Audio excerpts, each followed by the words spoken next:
Many thanks for joining us on Business Now. I am Omobolanle Adeshui. The Supreme Court on Wednesday temporarily halted the move by the federal government through the Central Bank of Nigeria, CBN, to ban the use of the old Naira notes from February 10th, 2023. A 7-member panel led by Justice John Okoro halted the federal government plan in a ruling in an ex-parte application brought by 3 northern states of Kaduna, Kogi and Zamfara states. The 3 governors who dragged the CBN and the federal government to the Supreme Court were seeking a halt to the full implementation of the Naira redesign policy initiated by the Apex Bank, and the Supreme Court seems to be backing them on this. And now joining us to further analyze this is Mukhtar Mohammed, financial analyst and CEO Finance with Mukhtar. Thank you for joining us, Mukhtar. My pleasure. Good to have you. Well, let's get your opinion on this new ruling by the Supreme Court. You'd recall that earlier 5 political parties had taken the matter to the Federal Capital Territory High Court and secured an order barring the federal government and the Apex Bank from any extension of the deadline. With this new ruling, of course, which supersedes that of the High Court, what's in the offing for Nigerians? The good thing about it is I don't know that we could get judgment in the matter so soon. And that's what we keep saying, that once it's political, everything seems to fly very, very fast. The governors of Kogi, Zamfara and Kaduna State, all APC governors that took the federal government to court with an APC government, and we had this swift response for the Supreme Court. When it comes to election matters, when it comes to political matters, it seems to be a response from the Supreme Court. I don't know how they did it, because there are some cases that are pending in the Supreme Court. But that is by the way. Whatever decision they took, I think, is binding on everybody, like you said in your report. The Supreme Court supersedes the Federal High Court. So I would say that the governors of this state were smarter than the other political parties that decided to go to the High Court. Maybe they would have gone to the Supreme Court and they would have put the case together and give a judgment for national interest. But it's not yet time to start the hurry or to be celebrating like some people are making us believe. Remember that the Supreme Court said they are still meeting, they are still have to hear the case February 15th. That is one. And secondly, the maintaining of the status quo could be interpreted by various people. Maintain the status quo, halt the issuing of the new notes. So it could be this now is bound down to legal interpretation. The federal government could say the status quo means that we should stand where we are, so we will still be giving the new notes. That's when it's available.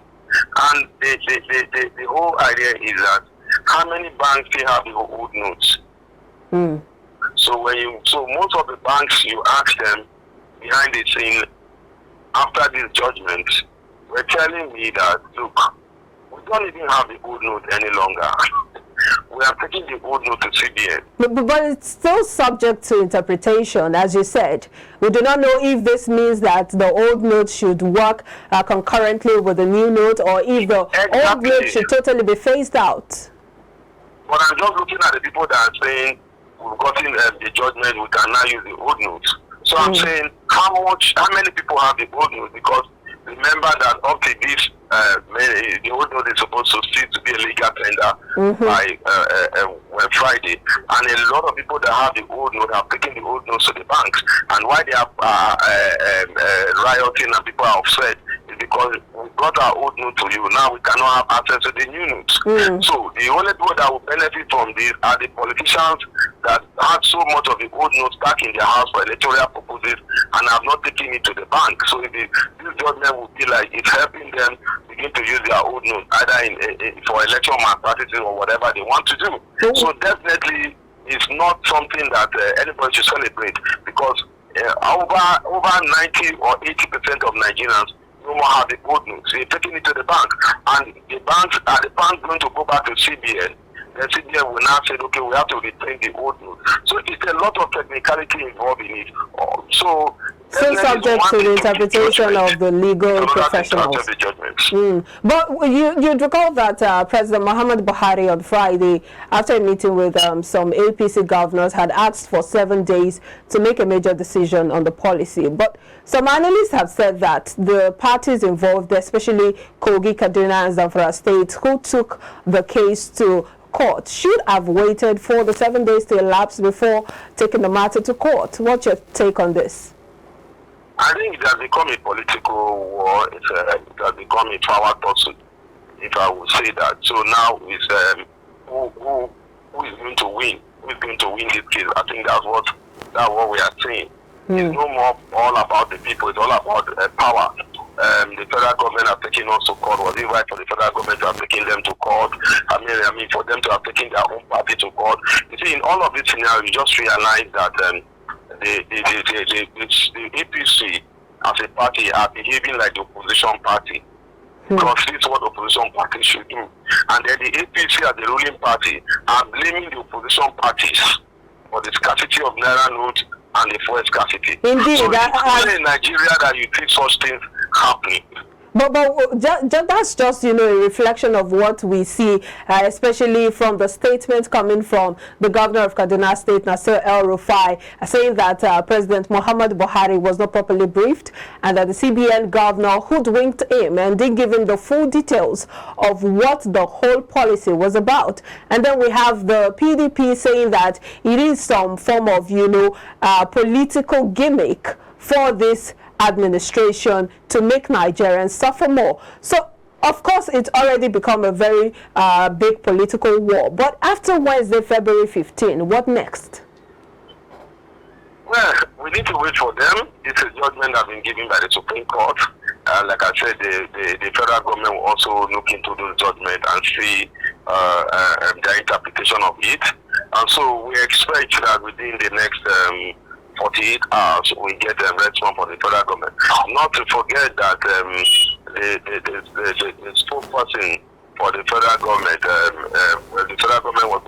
special assistant to the president, said that the president was supposed to meet with the APC governors and some of PDP governors or the Nigerian governors forum. And that meeting was cancelled because of the when he heard that they have already taken them to court. That is, now we're talking about the other political, the 14 political parties have taken them to court, and court have said that they will give a judgment on that. So the president said that he would not want to be involved, he want to tamper with the court processes. At that time, the president decided that he was only going to meet with the chairman of the Nigerian Governors Forum. That was Aminu Tambuwa, the governor of Sokoto State, and also the chairman of the Progressive Governors Forum, the governor of Kebbi State.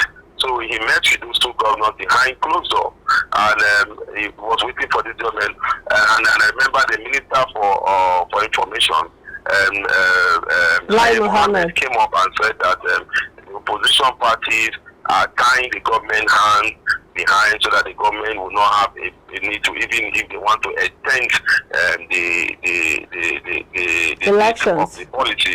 Yes, so he was blaming the opposition party.